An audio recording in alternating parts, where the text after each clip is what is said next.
Well, can you tell me a little bit about yourself? Like, what do you mean all about myself? Like, tell me about you, just as far as like what it is that you do, or like your hobbies, or free time. Mm-hmm. So I'm an associate professor here at the Department of Social Work. Mm-hmm. I'm married, have two daughters. I like to do woodworking. Mm-hmm. And I like to read a lot. What books do you read? Like mysteries and adventure, things that are away from my profession, so that I can get lost in it. That's interesting. Why is it that you very into something different than your profession? Just to get away from it, so I don't get bored. Oh, that's good. Yeah. So woodworking, how long have you been doing that? I've been teaching since 1991. You've been doing woodworking like it's free time? Oh, you mean woodworking? Mm-hmm. I've been woodworking all my life. Wow. What made you get into that? Just little projects, like I made this clock up here. And that little clock. That's really neat. So is it like a class, or you just... I just do it at home. Really? Mm-hmm. How cool. I would have never thought that. It don't seem like you do woodworking. Mm-hmm. I just feel like you're a really laid back type person and you wouldn't do anything about woodworking. So how long did you say you've been teaching? Since 1991. That's good. Yeah. Have you been advising that long too, or no? Been advising? Mm-hmm. Well, in academia, you always advise, so I've been advising students. What made you pick social work? Well, when I graduated with my master's, I got hired to run an employee assistance program for a steel company. And part of that was providing services for workers and family members. And I picked a social work agency to do external counseling.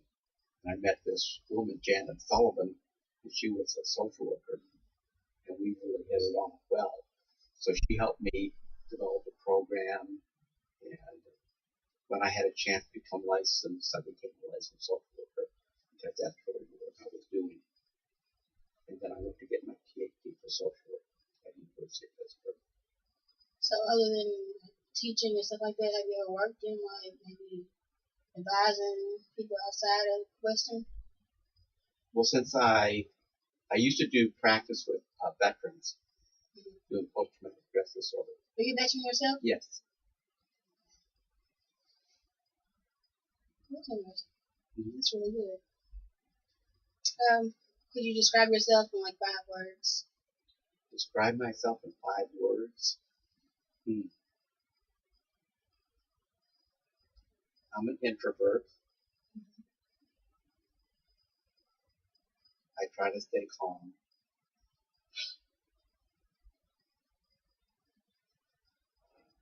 I'm a traveler. I like to travel. I like to ride a motorcycle. And I like to consider myself a family man. Okay. This is a lot of stuff I didn't know about you. And you being my advisor, like I would never thought you rode a motorcycle or did you do like, it's really interesting. What would you say motivates you like, daily?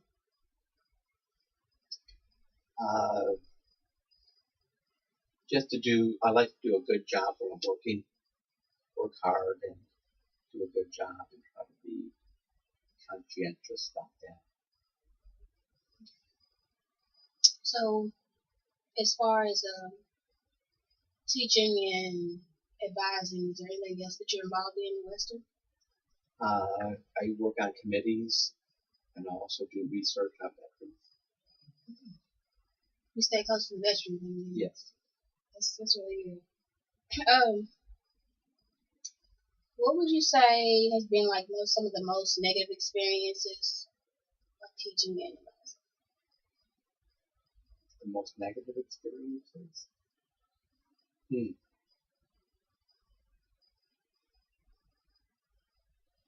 I haven't really had too many negative experiences.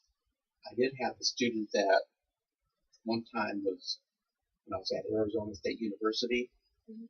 and she was a student assistant helping me with a large class, and she had a mental breakdown, and she had to be admitted to a psychiatric hospital. You can find the class. What was during class, she was like decompensating, and I called her in, and she just kept decompensating more and more. And so I recommended that she go into the hospital, and then they admitted her. And she was having episodes of depression, suicidal ideations, and she wasn't able to finish out the semester. So that was something about that for her. Yeah. Where else have you worked over in Arizona and here? I worked at Marywood University, which is in Scranton, Pennsylvania. That's where I first got my first academic job. And then after 5 years, I transferred to Arizona State University.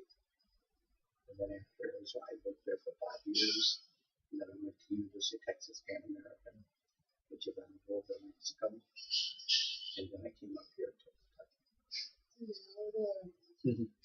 Everybody else, every other place seems very, very like alive other than just Kentucky. I can see why it's saying that kind of place. So what made you come back here? Well, my wife and daughter didn't like the South. Okay. It was always just too hot. They didn't like the border area because they didn't feel safe. And so when I was looking to come further north, because my wife likes to change the weathers, I knew the dean at University of Kentucky and the dean at University of Louisville, and they said that Western Kentucky was a good place to work, so I should apply there. So I applied at Western Kentucky. I had also applied at the University of North Carolina. I decided to come here instead of there. How long have you been at Western? Since 2004. That's not bad. So what do you consider like some of the formats that you think of when you go into like in your classes? Like where you come up with your formats of your studies? I teach from a positive teaching perspective, which focuses on positive aspects of the classroom, creating a relaxed environment, a non-stress environment, because students learn more effectively that way. I like students to write about what they're learning so that they incorporate what they're learning, both in written and in thinking form. I like to think about critical thinking and critical analysis and identifying ways each student learns. I like that. I thought I might have got some of that out of when I was in your class. So how do you like cope with stress?